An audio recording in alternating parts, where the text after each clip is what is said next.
Voilà, nous sommes avec M. Mohamed Elfan, président de la Fédération marocaine de la franchise. Nous sommes à la première édition voilà, de Exhibition Franchise. Mohamed, on est à la veille de la clôture. L'ouverture, c'était hier. Alors, qu'est-ce que vous pouvez nous dire pour l'instant de ce salon qui est une première au Maroc? D'abord, nous sommes à la veille d'un nouveau jour parce que chaque jour de ce salon est un jour unique, exceptionnel, de par premièrement le nombre de visiteurs, de par les échanges qu'il y a, de par les panels scientifiques qui sont... Moi-même, j'étais surpris. Tous les panels étaient complets jusqu'au bout. On a prévu 200 places, on était sur du 250-300 places et les gens étaient debout. C'est exceptionnel. Pour nous, comme c'est une première édition, on s'attendait effectivement à un engouement de 2000-3000 visiteurs, mais là on est à 5-6 000. C'est vraiment exceptionnel. Ce qui est intéressant, c'est la diversité. En fait, on a reçu aussi plusieurs délégations de l'international, des pays africains, du Nigeria, du Kenya, du Sénégal, de la Côte d'Ivoire, de la Mauritanie, les États-Unis, du Canada, de l'Arabie. Tout le monde est là. Tout le monde est là. Tout le monde est là. Donc ça veut dire que c'est une réussite. Aujourd'hui et hier, votre discours a été retentissant, ça a été bien entendu. Et là, vous avez parlé en fait que la franchise marocaine doit s'exporter vers l'Afrique et le Moyen-Orient. En quoi faisant? Alors, pour nous, ce salon est une opportunité pour les Marocains entrepreneurs qui se développent en mode franchise ou commerce en réseau, qui ont une idée innovante et qui se développent qui ont une marque nationale ou internationale. Mais on va parler pour l'export, pour le national.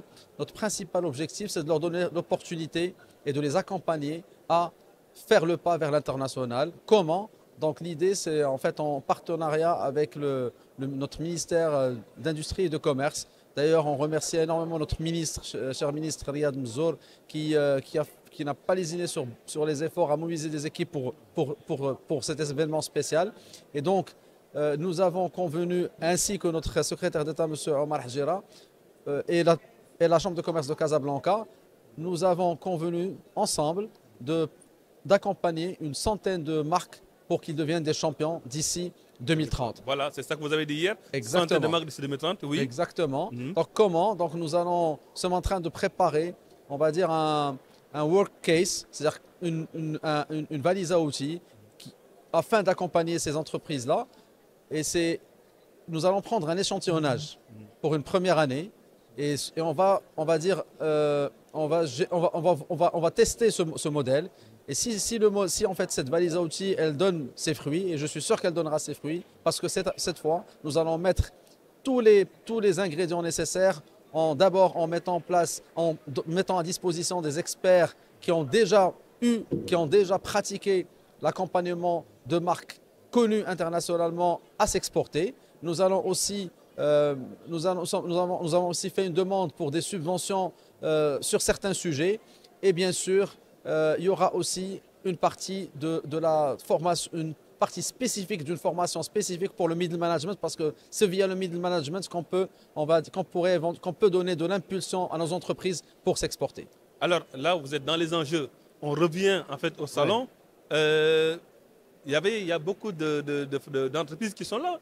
Est-ce que vous pouvez nous faire une petite cartographie des entreprises qui sont présentes? Alors aujourd'hui, ce qui est intéressant, nous avons plus de 80 enseignes, dont 40% c'est des enseignes marocaines, 60% internationales, dont 35 à 40% qui sont déjà présentes au Maroc, 20% sont venus d'ailleurs. En fait, il y a une représentativité de plusieurs secteurs, le prêt-à-porter, l'accessoire, la restauration, l'hôtellerie, le bricolage, le bien-être, le transfert d'argent. Il y a une diversité de présence. Une super diversité. Et c'est aujourd'hui, ce qui est bien, c'est que les visiteurs sont satisfaits parce qu'ils ont trouvé cette diversité. Et aussi, c'est parce qu'ils ont eu la chance, ils n'ont jamais eu la chance de rencontrer certains professionnels, des mastodontes au Maroc. Et c'était une occasion de serrer la main aux fondateurs ou aux dirigeants de ces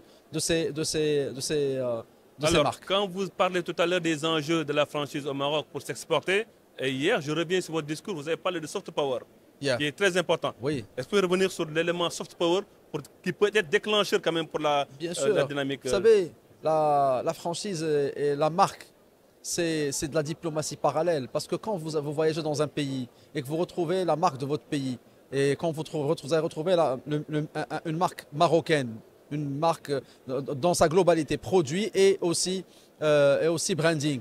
Donc d'abord, en tant que Marocain, c'est une fierté. Et deuxièmement, pour les habitants de ce pays, c'est de là qu'on va connaître les habitudes, la culture et aussi les standards aujourd'hui que nous avons. Parce qu'aujourd'hui, le Maroc, ces marques parce que vous avez voyagé récemment, vous étiez à Dubaï. Alors, quel est le retour, le ressenti? Comment les populations de Dubaï vivent les entreprises marocaines qui sont présentes là-bas? Vous savez, je n'ai jusqu'à aujourd'hui rencontré aucune nationalité qui a consommé Made in Morocco et qui a trouvé que c'était au-dessous des standards. Vraiment aucun.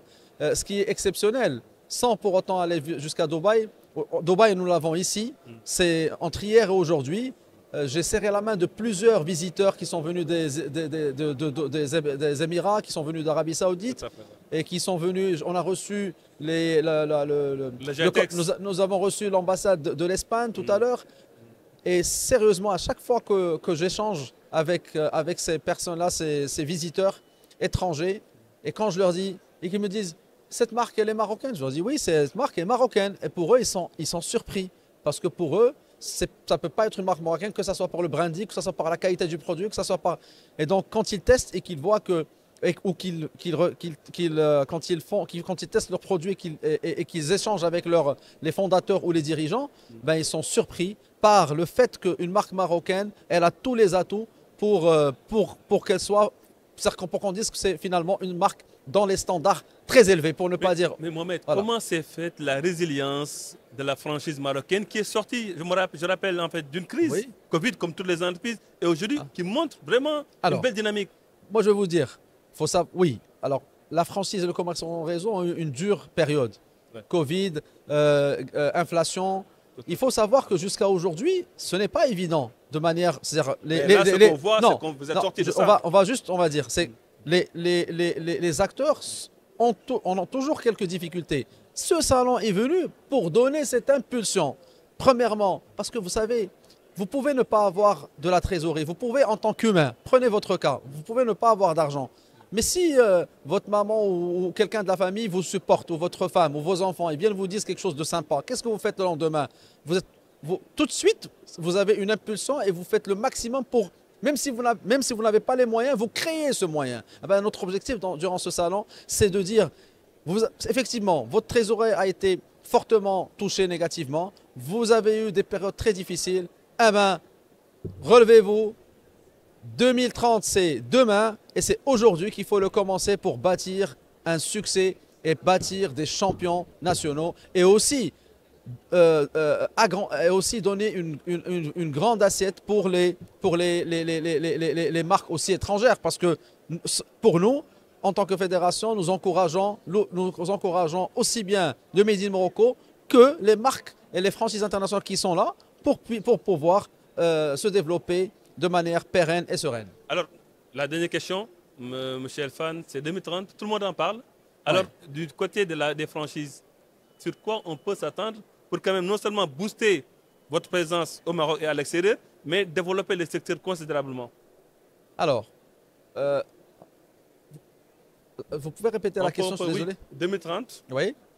Bon, il dort lui, il n'y a pas de souci, on revient. Alors, 2030, c'est une date dont tout le monde parle. On dit que c'est une date importante pour le Maroc en perspective de la Coupe du Monde.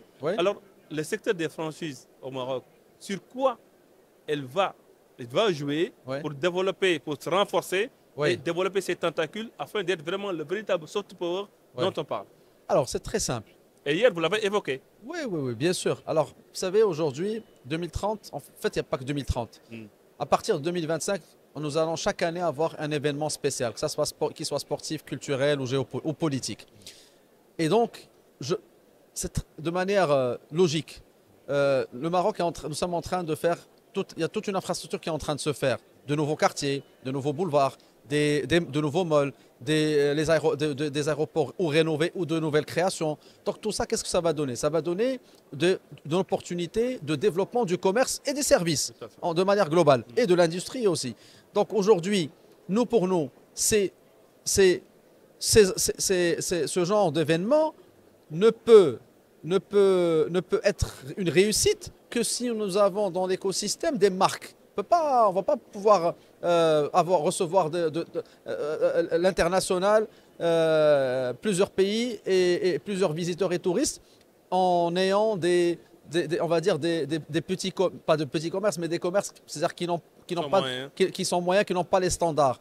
Donc, et on sait très bien que la franchise ou le commerce en réseau, d'abord pour devenir une franchise, il faut avoir des standards.